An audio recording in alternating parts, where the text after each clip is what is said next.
হাসর আল্লামা ইকবাল বলেছে, গোলামে আহমদ ইউ पूछना चाहेंगे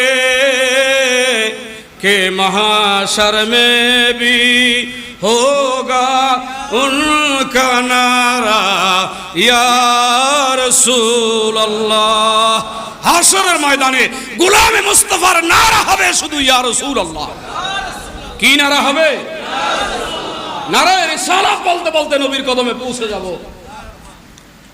সেই কাতারে যেন শামিল হইতে পারেন, এই জন্য এখনো সময় আছে, নিজের সংশোধন করেন। আর এই অহংকার, তাকাব্বরি, বাহাদুরি এগুলো ছেড়ে দেন, মন থেকে নেফাক সরাইয়া দেন। এখনো সময় আছে, দুই হাত দিয়ে কান চাইবা ধরে বলেন, আল্লাহ তোমার ডাকেও যেন আমি সাড়া দেই, তোমার হাবিবের ডাকে যেন সাড়া দেই, তোমার ওলি পীর মুর্শিদের ডাকে যেন সাড়া দিতে পারি। দরকার আছে না নাই? কি বলেন, আছে না নাই?